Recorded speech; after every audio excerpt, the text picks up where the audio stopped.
Welcome to Cage Minds. I'm your host, Mika Frankl, and today we got a good one lined up for you. Fight week for LFA 89, and joining us on the phone right now, Abdul-Kareem Al-Selwady, going to be making his LFA debut. Sir, how you doing? I'm doing great, thank you.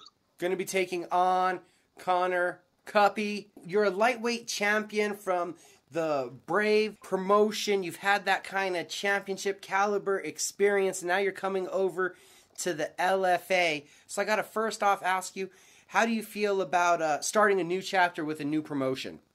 Oh, this is awesome. I live in the States here in Dallas, Texas, but I fought all my fights in the Middle East. That's where my name is really at. And, every time I always have my fans here that are always asking, they want to watch me fight.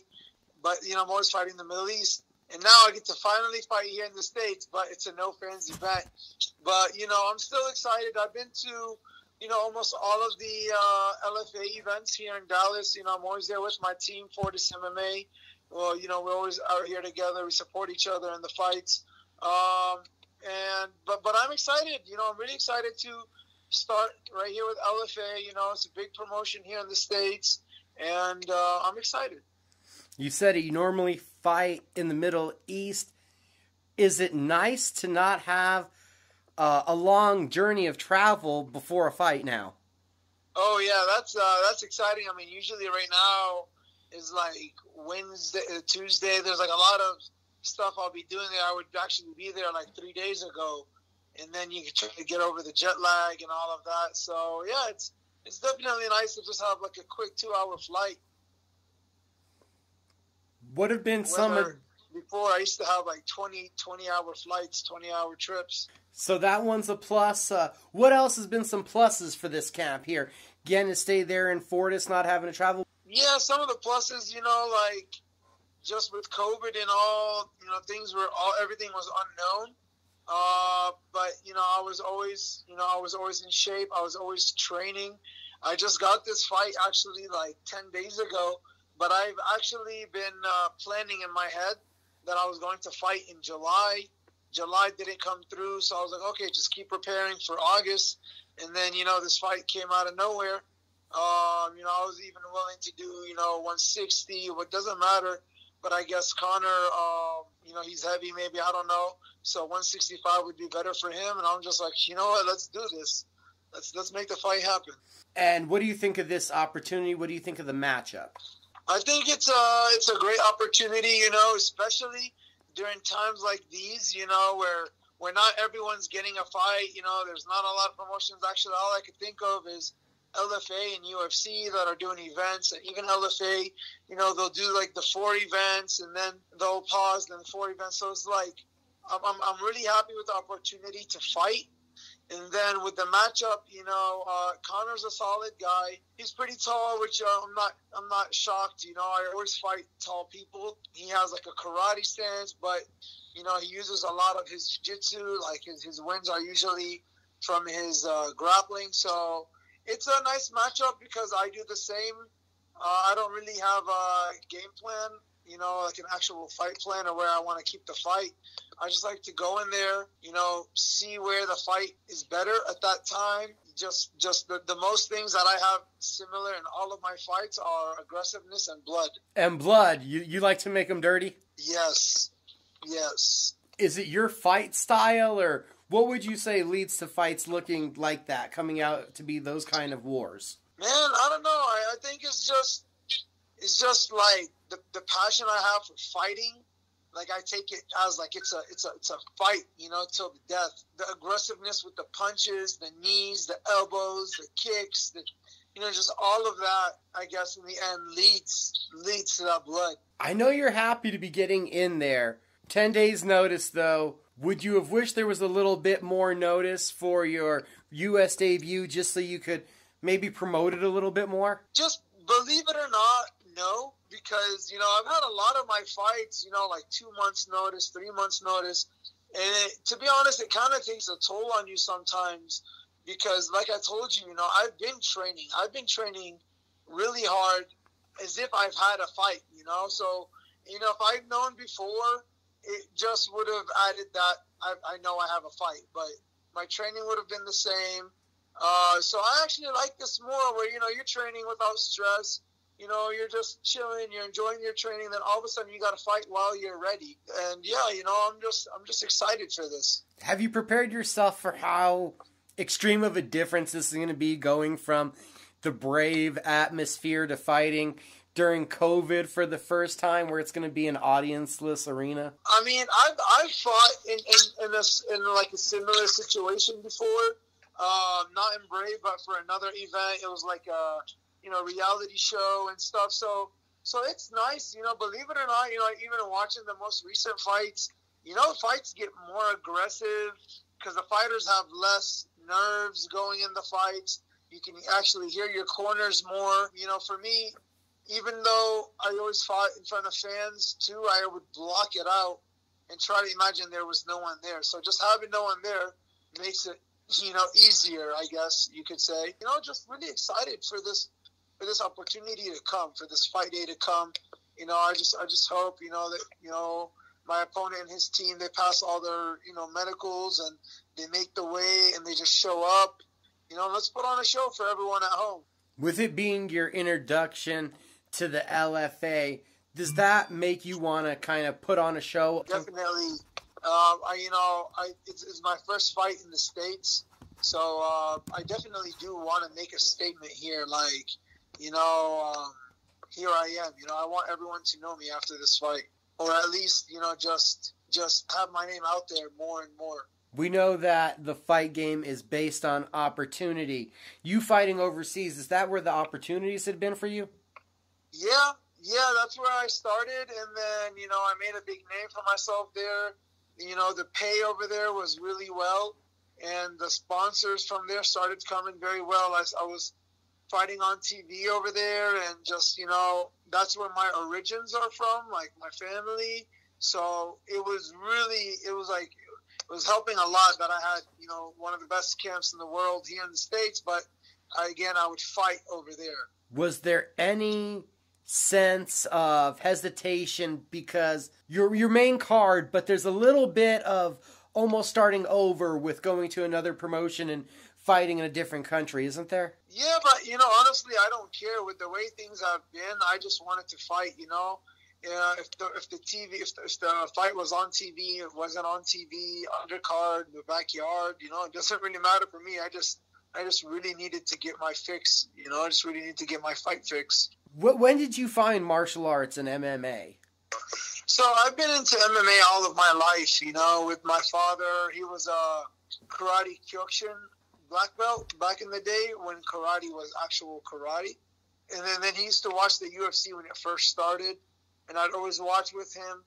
He just built that in me where, like, I'm going to be a fighter one day. And it just everything led to another until, and I was always an athlete. And then when I moved with my family in Jordan, like 10, 12 years ago, I spent like 6 years there. While I was just going to different gyms to just, train, lift some weights, I seen a Muay Thai gym over there, and I got really interested. I was like, oh, what's this? And then, this is Muay Thai, punches, kicks. I was like, oh, yeah, cool. Can I join? They're like, yeah, put some gloves on. And it was like, I walked in there and I started sparring from the first day. And I was like, man, I love this. I got punched a couple times, kicked. I was like, man, this is awesome. I need this in my life. So I started training really hard, and then I just started winning, like events after events, amateur events. Then years later, got into MMA and just built myself from there. Some fighters, they have problems explaining it to your family, but with your father's karate background, was it easier explaining to them kind of that you wanted to be a fighter? Oh, I didn't have to explain to him at all. I was actually nervous when I told him, but then he was like, oh, that's perfect. This is what we've been waiting for. That's awesome. And this is actually going to be the first fight that my dad isn't there in the corner. So he's actually always there with me. How does that make you feel? Does that feel different for you? Not really. I mean, I haven't really thought about it,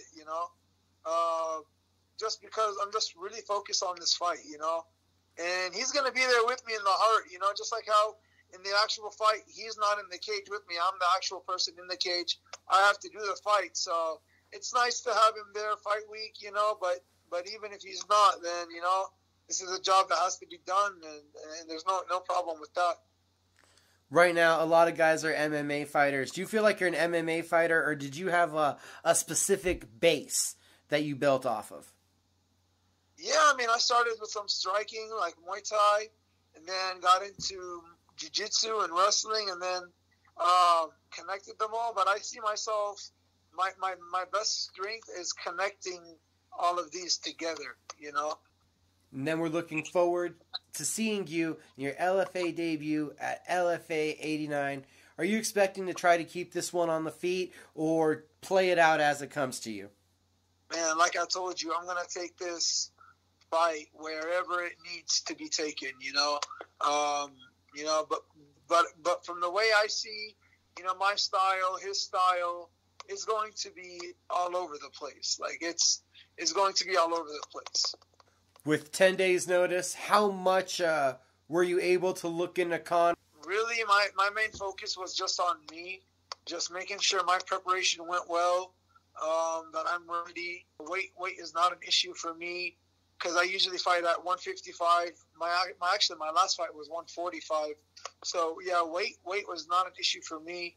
It's just about, you know, getting there safely. Is it almost a relief when you hear that? Oh, and it's a catch weight, and you're like, I don't have to cut all kinds of crazy weight? Cool. That was actually one of the biggest motivators for me to take this fight on that, you know, short notice. Because, I mean, you could make the weight, you know, you could always make the weight, but it's about making it and still being healthy and all of that. So, yeah, definitely. And you had already mentioned you're there in Dallas, Texas at Fortis MMA. Tell me about your thoughts on the gym and that amazing team you train with. Yeah, you know, it's a good team. Lots of solid guys. You know, you have everything over there. You got orthodox guys, southpaws, strikers, jiu-jitsu guys, wrestlers, guys that are just good and all around. So it really helps, you know, for all of my past fights. Every single time, you know, you'll find a different group of partners that will be better for you for that camp. Were there a lot of gyms, or was it an easy decision choosing where you were going to move, who you were going to train with? There were a lot of gyms, but, you know, Fortis MMA was maybe the 5th gym that I visited in Dallas before I actually picked it. But once I went to Fortis, I was like, oh, that's it. You know, this is the place I want to be at. And, you know, I had the talk with Coach Safe. From then and on, you know, I've just been fighting for the team, supporting the team when guys have fights. So, yeah. And how long have you been there in all? 4 years. So you've got to see a lot of the growth, right? Oh, yeah, definitely. I've been with Coach Safe before Fortis opened. And what has it been with Coach Safe that you've really liked his style? You know, he's just brutally honest. You know, he'll tell you things for what they are. And the training is just really, really, I don't want to say intense, because intense isn't always, you know, the best. But it's exactly what you need when you need it, you know. It could be really hard sometimes, but you know, he tells you things exactly, not what you need to, like, it's not, he doesn't always tell you things that you want to hear, but he'll tell you what you need to hear. You know, just so much respect for him. He's a big motivation to all of us, because, you know, he's up and grinding every day, you know, more like a fighter, you know. Like, he has his troubles, his team, his clients, his work, and all of that, and that motivates everyone, you know. So, yeah, we're just really motivated to have a coach like that leading the team, leading the pack. This journey on, it's a fight journey. It's a hard path to take, but it sounds like you're enjoying it. Oh, yeah, definitely. I live for this. We're going to get to see you get back in the cage. LFA 89 UFC Fight Pass. How can everybody keep up with you on social media? You can follow me on Instagram, and that's where I post, you know, that's where I'm mostly active for everything. Was there anybody else that you needed to thank, shout out to? I want to shout out my sponsors, you know, Palestinian Hustle, Fancy Troubles, Wooby Shoes, the best shoes out there, tactical shoes, and new vitamins, and that's about it. Also, and I want to thank you again for for this interview, and I hope you guys enjoy my next fight this Friday.